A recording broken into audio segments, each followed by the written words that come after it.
You begin using rubrics in Google Classroom by creating an assignment. So here's an assignment that I've created. It's a fake one, just that I've created to show you how to use all of this. And over here at the bottom, you'll see the plus rubric sign. If you click on that plus rubric, you'll see that you can create a rubric or reuse a rubric. Now, the rubrics that you can reuse are only the ones that have been created for Google Classroom. So in most cases, since this is a new service that Classroom has added, you're going to have to start with Create Rubric. So that's what I'm going to click. Once I've opened up the rubric creation tool, this is what it looks like. You'll see the title of the assignment up here. The next thing you need to do is choose to decide whether you want to use scoring or not. You can turn this off or turn it on, depending on whether you want to use points for your rubric or you just want it to be more anecdotal. You can also go with descending or ascending points, depending on which you'd like to do. It's easy to change.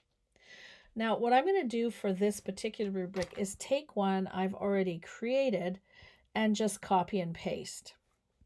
So for each section, they call it a criterion, you need to have a title. So my first one is going to be completion. Just going to add that in here. And then they want a description. I don't actually have a description in here. So I'll just add one. And then if it's going to be out of points, eventually this will change. You don't need to change it right now. Then you're going to go down and look at each level. Now this rubric was created for the Robotics Academy that I teach in, and the descriptors were created before I joined, and I'm going to go ahead and use them because that's what the kids are used to. So at the basic level, students will have completed 8 or fewer daily pages in their engineering notebook. I'm just going to add that in as a description. And since that's the lowest level and I'm going to give this one scoring, I'd give that 1 point. Then I'll go here, 2 points for the next level. And the descriptor for that one is proficient.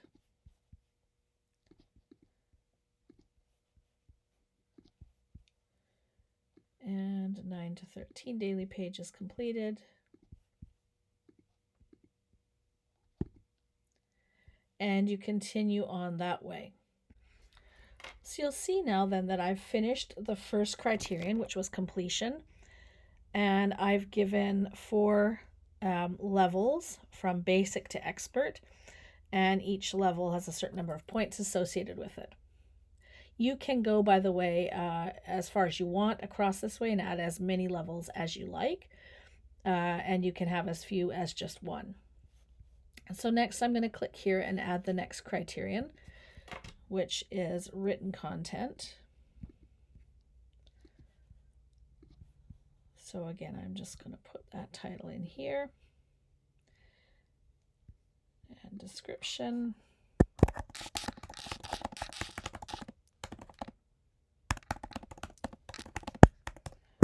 For the students.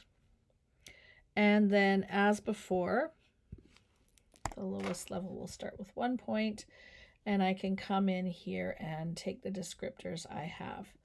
Now, the one thing that's a little different with this than a regular paper rubric is that I cannot just go in when I've finished creating the rubric and highlight just one of these descriptions. For instance, if the child had quite a bit of detail, but they had written in pencil, on a paper rubric, I could highlight just that part. And on this rubric, you can't do that. You highlight an entire section. So as you create your rubric, you might want to be mindful of that, and you might want to separate things within each section that you think might be something you need to highlight separately. So I'm going to go ahead and finish this section off and then show you what it looks like. So I've now added everything for that section for the written content, and I've added all the descriptors, and you'll see that the rubric itself is now out of a total of 8 because I have 2 levels in here. So I'm going to add the other 2 levels and then come back and show you the next step. And now I've gone in and I have created all of the criteria I need, as well as all of the descriptors for the things I'm going to mark. From here, I'm going to click Save.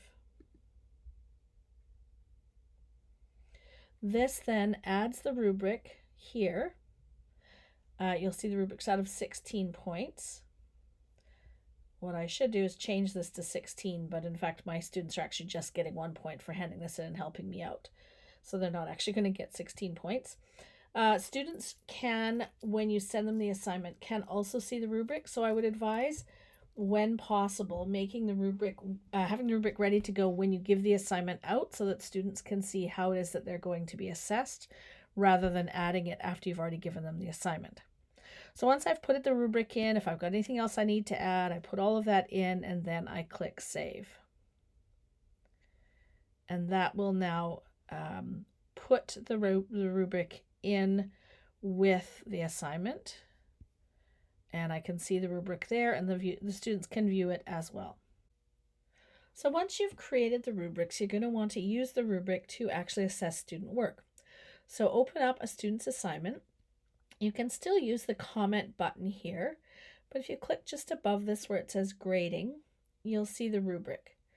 And you'll see your sections here. You can go to each section, go in, choose the descriptor that matches for that child.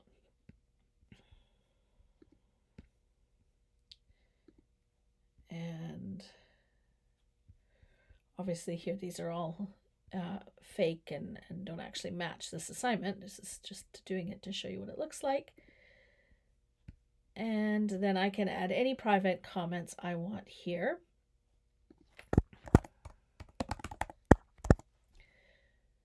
Post that.